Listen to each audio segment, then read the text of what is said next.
الناس قالوا لي تعالى، المفروض كان ان انا كنت رايح على تحقيق يعني.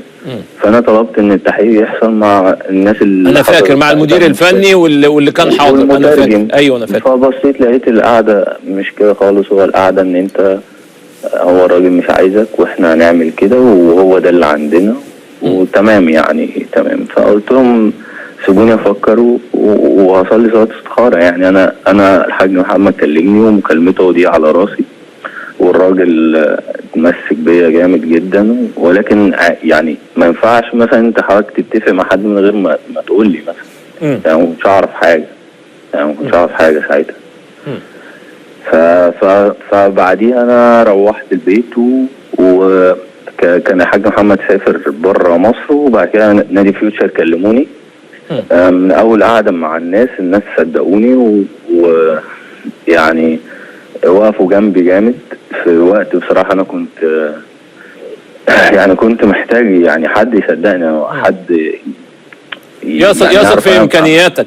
ما تشوفوا بقى جنش والمرمطه بتاع الجنش وحازم امام اللي رميتوه في الشارع مش لاقي نادي يلعب فيه، والاخ المحترم ايمن حفني اللي بيلعب درجه رابعه وقلت له يلا مع السلامه اتكل على الله وبنته عيانه وبتاع، بدل ما انتوا عمالين تجيبوا مصطفى يونس وتتعاقدوا مع بنت هناء حمزه وبتاع. ما تشوفوا عيالكم بقى يا جماعه، شوفوا ابناء الزمالك اللي متمرمطين والشام يكن تعبتونا، جاتكم القرف مالته البلد. فما ينفعش انا شايف ان الدنيا لا، انت برضو مسؤول لانك انت مسؤول في الاختيار التشكيل، مسؤول في اختيار التوقيت.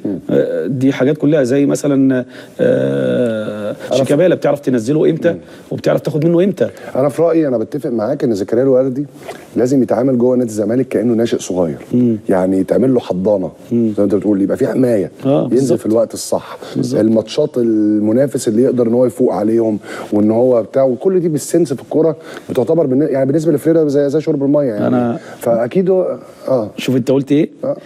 فيريرا هترجع كله فيريرا هو المدير الفني، هو اللي امتى يلعبك وامتى. وانا هفكرك في وقت من الاوقات هتيجي هتكلمني هتشوف زكريا هيعمل ايه، لان انا عمري ما في حياتي يعني عيني ما كدبتنيش لما بلاقي لعيب كويس ولعيب ما يعني قليل قوي لما احس ان انا لا يعني 99% الحمد لله عمري ما قلت على لعيب اتاخد رايي فيه مثلا ولا انت سالتني عليه ولا حد كلمني عليه ولا قلت لا زكريا لعيب كويس.